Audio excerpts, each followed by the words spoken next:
నడుము నొప్పితో బాధపడే వాళ్ళకి సింపుల్ ఎక్సర్సైజ్ అండి.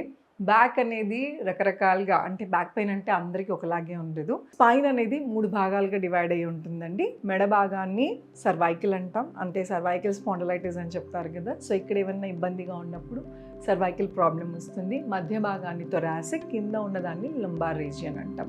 సో ఈ స్పైన్ ఎక్కడ డ్యామేజ్ అయినా కూడా, అంటే స్పైన్ ఇలా ఉంటుంది కదా, లోపల ఉన్న నరాలు ఒత్తుకుపోవటం, disc bulge, dislocation of disc, అట్లా కేటగిరీస్ ఉంటాయి. ఫస్ట్ మీరు డాక్టర్ని కన్సల్ట్ చేసి ఏంటి ప్రాబ్లం అని తెలుసుకోండి. బట్ బేసిక్ బ్యాక్ పెయిన్ ఉన్న వాళ్ళకి, అంటే పోస్చరల్ ప్రాబ్లమ్స్ ఉన్న వాళ్ళకి, సరిగా కూర్చోవటం మూలన, సరిగా పడుకోకపోవటం మూలన వచ్చే నొప్పులకి ఈరోజు మనం ఈ ఎపిసోడ్లో చాలా తేలికపాటి ఎక్సర్సైజ్ చేయటం వలన ఎంత రిలీఫ్ వస్తుందో చూస్తారు. నమస్తే, నేను మీ Hima Puppala. Welcome to iDreams. So ఈరోజు మనం కింద కూర్చోలేని వాళ్ళు బెడ్ మీద కూర్చొని చేసుకోవచ్చు. ప్రెగ్నెంట్ లేడీస్ పీరియడ్స్లో ఉన్నప్పుడు పొట్ట మీద ప్రెషర్ పడకుండా, అలాగే బ్యాక్ పెయిన్ తగ్గాలి అనుకుంటే ఈ ఒక్క ఆసనం చాలా బాగా హెల్ప్ అవుతుంది. ఇది ఇమీడియట్ రిలీఫ్ అంటూ వస్తుంది. సో ఇది ఎలా చేయాలో చూద్దాం. మోకాళ్ళ నొప్పులు ఉన్న వాళ్ళు, నేను ఇందాక చెప్పినట్టు బెడ్ మీద కూడా కూర్చొని చేసుకోవచ్చు. లేదు నొప్పి ఎక్కువ ఉంది అనుకున్న వాళ్ళు, ఇబ్బందిగా ఉంది అనుకున్న వాళ్ళు, ఇలా నీ ప్యాడ్స్ దొరుకుతాయి, అది వేసుకోవచ్చు. లేదు అంటే ఏదన్నా పిల్లో కానీ, దిండు కానీ, టవల్ కానీ కింద రోల్ చేసుకుని కూడా పెట్టుకోవచ్చు. దీన్ని టేబుల్ పొజిషన్ అంటాం. అంటే మీ భుజము అరచెయ్యి స్ట్రైట్గా, మీ హిప్ నీ స్ట్రైట్గా ఉండాలి. స్లో గాలి పీల్చుకుంటూ నడుం కిందకి తలపైకి, దీన్ని క్యాట్ కవ్ పోజ్ అని కూడా అంటాం.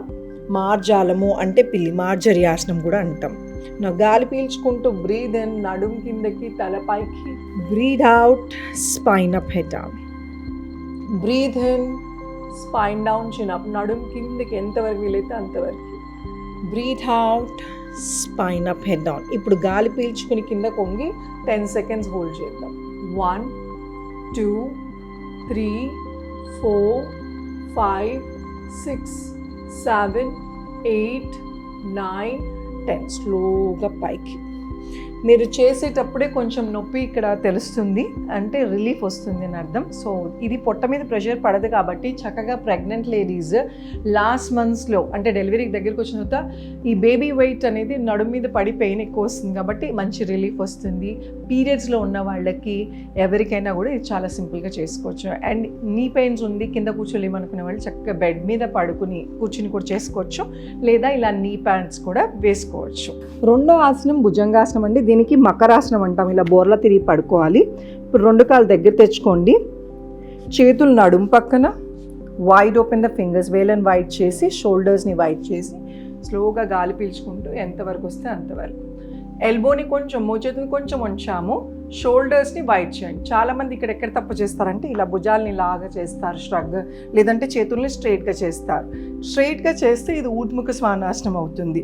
ఇప్పుడు ప్రెషరు మన భుజం మీద పడుతుంది, మనకు పడాల్సింది వెయిట్ నడుము మీద. సో అందుకోసమనే మోచేతుల్ని కొంచెం ఉంచాలి, షోల్డర్స్ని వైడ్ చేసి, గెడ్డాన్ని కొంచెం పైకెత్తండి. ఇప్పుడు ఎగ్జాక్ట్లీ నడుము మీద మీకు ప్రెషర్ తెలుస్తుంది. సో బ్యాక్ స్ట్రెంథనింగ్ అవుతుందన్నమాట. ఆసనం వేసినంత నార్మల్ బ్రీదింగ్, గాలి వదులుతూ స్లోగా డౌన్. చూసారు కదా భుజంగాసనం. ఇందాక చేసిందేమో మార్జరీ ఆసనం, క్యాట్ కౌ పోజ్, అది ఎవరైనా చేయొచ్చు. భుజంగాసనం కూడా చాలా ప్రెగ్నెంట్ లేడీస్ కెన్ అవాయిడ్, లేదంటే మిగతా వాళ్ళు ఎవరైనా చక్కగా చేసుకోవచ్చు. ఎందుకంటే పొట్ట మీద అది కూడా ఎక్కువ ప్రెషర్ తీసుకోదు, బట్ బోర్లా పడుకుంటాం కాబట్టి ప్రెగ్నెంట్ లేడీస్ కొంచెం అవాయిడ్ చేయొచ్చు, రెస్ట్ ఆఫ్ ద పీపుల్ మిగతా వాళ్ళు ఎవరైనా చేసుకోవచ్చు.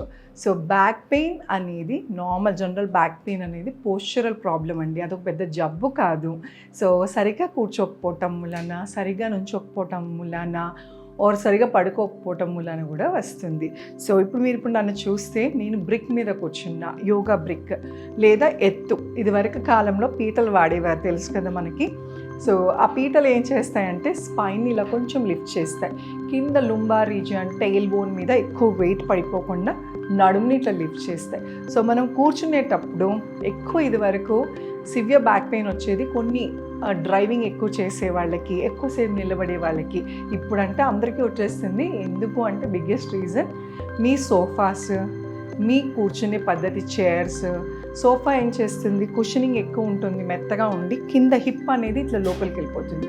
మీ హిప్ మీ నీ ఒక స్ట్రైట్ లైన్లో ఉండాలి. మీ హిప్ ఏదైతే ఉందో అది కిందకి వచ్చి మోకాలు పైకి అంటూ ఉంటే వెయిట్ అంతా మీ లోవర్ బ్యాక్ మీద పడుతుంది. అందుకోసమని బ్యాక్ పెయిన్ అనేది డెవలప్ అవుతుంది. సో మీరు గుర్తుపెట్టుకోవాల్సింది, ఎప్పుడైనా మీరు సోఫాలో బ్యాక్ పెయిన్ సివియర్ ఉన్న వాళ్ళైతే ఖచ్చితంగా డైనింగ్ టేబుల్ చైర్స్ లాంటి ఫ్లాట్గా ఉండే వాటి మీద కూర్చోవాలి. లేదు కుదరట్లేదు అంటే ఒక పిల్లో వేసుకోండి. సో దట్ మీ హిప్ అనేది పైకి లిఫ్ట్ చేసి ఉంటుంది. అలాగే కింద కూర్చోవాలంటే పీట వేసుకొని కూర్చోండి. ఈ చిన్నపాటి జాగ్రత్తలు తీసుకోండి. ఎక్కువసేపు స్ట్రెయిన్ అవ్వద్దు. ఎక్కువసేపు నిలబడితే కూడా నడుము మీద లోడ్ పడుతున్నప్పుడు కాసేపు మధ్యలో కిచెన్ గట్టు దగ్గర వంట చేసేటప్పుడు అక్కడ ఒక చైర్ వేసుకోండి. ఎక్కువసేపు కుకింగ్ ఉంది, దోశలు వేయాలి అలాగంటప్పుడు.